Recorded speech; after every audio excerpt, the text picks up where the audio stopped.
Ado, everyone wherever you are seeing this video from, I welcome you to Urhobo Heritage. Me want to nice organization of Masha no way go about Urhobo Delta State. Li Nigeria Africa like so me waiting and then we'll talk about the concept of Ogo in Urhoboland. Oh no, your God. Who is Ogo? Who is an Ogo? Tell me. Well, yeah, an Ogo is an in-law or your Ogo. And Ogo in this context refer to either your father-in-law, your son-in-law, or your brother-in-law. But Ogo precisely is the son-in-law. The son-in-law can call his father-in-law Ogo or Osaye. The son-in-law is forever known as Ogo, and that is it. So, I'll be talking about the concept of Ogo from the standpoint of the son-in-law. All right now? Good. The Ogo in Urhoboland plays a vital role in an Urhobo family. A good Ogo is more or less a son of the house. In fact, if you as a man, you find yourself marrying the first daughter, who also happens to be the first child of the home, automatically you are already technically the first son of the house. However, when you have a good relationship with your father-in-law, you are by extension the first son of the house. Now, what is the process of becoming an Ogo? How do you become an Ogo in Urhoboland? Today, you just see a beautiful girl on the road, and the next thing you do, my boys are Jamose. You Jamose. Can I go out with you? Can we date? Before you know, letter 1 is already entering letter O, and everyone is happy. Before you know it, everything, maybe sometimes you start cohabiting and you become Ogo. Well, your God, if you are cohabiting with the woman in your house, you know what it means to cohabit? Where that woman you are cohabiting and you have not been an Ogo yet. You only become an Ogo if you pass through this process. So, in Urhoboland, what I want to juggle the first thing you see the girl, you map out the girl, you have been looking at her, you've been liking her. Oh no, what girl,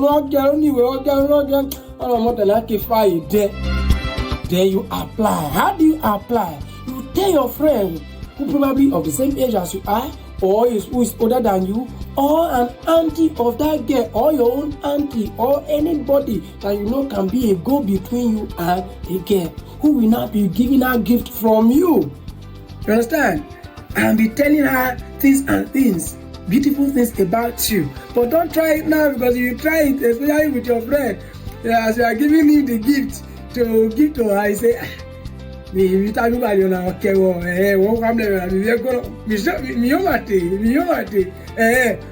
know it, you think your friend is pricing the market for you, not knowing that he's actually pricing the market for himself. So I wouldn't really advise that very well that much, but that was how it was back in time. So after the girl has given you a nod that okay, you can go ahead, then more gifts starts coming in. But you have not been an Ogo. You are still in the backyard. At that time, you sometimes when you are whispering by the there's no whisper now because WhatsApp message can easily fly in without the father even knowing. But that I'm talking about time pass now. As you are whispering behind the window, and the father will be hearing, you just throw stone into the compound. Even though the father saw you, he knew that you were there, but okay, why I walk up because he too was a swinger of birches. Are you with me? Because that father was once a swinger of birches. You know that? You need to go find out because I'm a literature man, you may not understand that. But let's proceed. Kubahatana, right? Good, yeah. So once you know everything is already working fine, the next thing to do is to be coming along. What I want to you see that your father-in-law is trying to split wood, your mother-in-law is trying to split firewood to cook. Mama, because me we bury na, do what bury na, more than I want bury na. Then you not bury work. Onyaye is mother-in-law. Osaye father-in-law. But you can still call your Osaye your Ogo. Good. You split the wood. And in time past, when a man already has a daughter that is of a marriageable age, and especially if that daughter is very beautiful, guess what they do?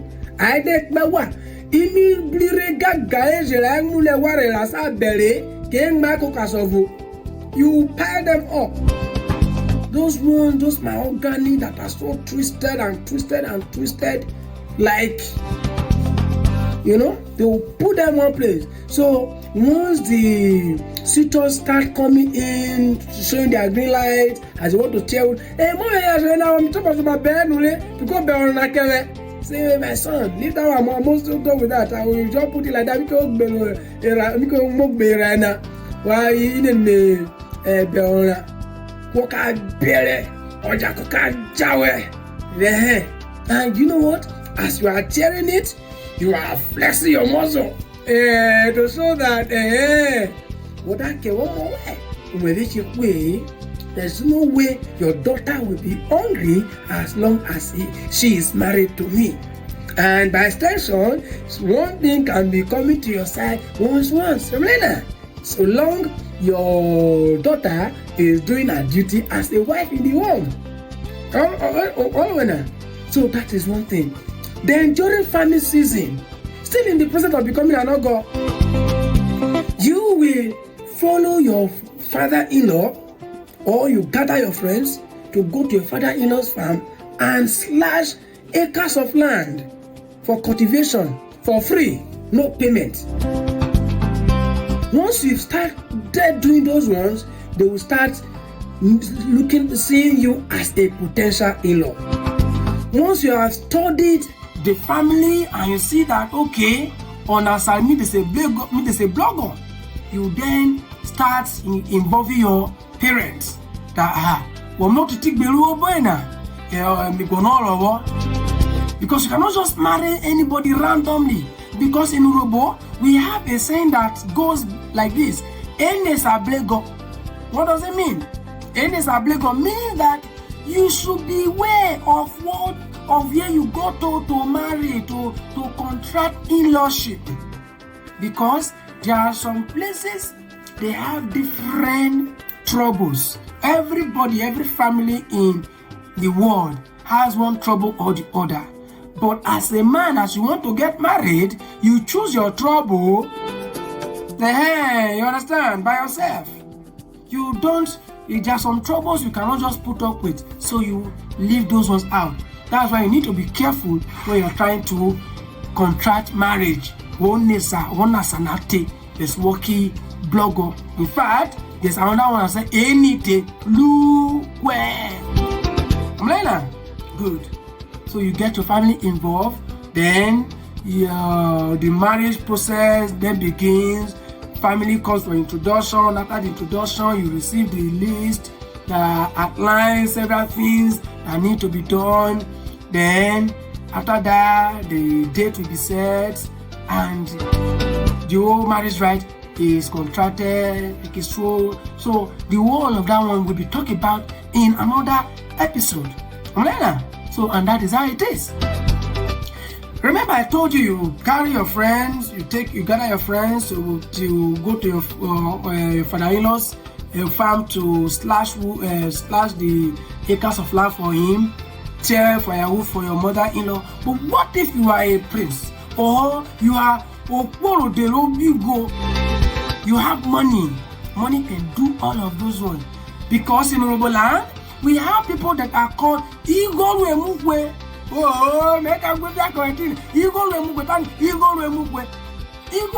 means that money, like the Bible says, answers all things. Money answers all things. Igor Wemukwe. That is it. So you go remove way. So you can use money to do that. You can pay someone to tear the wood for your mother-in-law. You can pay laborers to work in the farm of your father-in-law, and you can buy gifts from anywhere to give to your father. And back in time, if you were also a hunter or a trap setter, or if you were the mamori beyele udi yele olele sefu yele afioto yelu zo yelu rwa, you bring it home and give your father-in-law either a full animal like a full udi grass cutter, or you give him a good portion of the uzo or orwa. You understand? That's how it was done in time past. You understand? So, what did I leave out?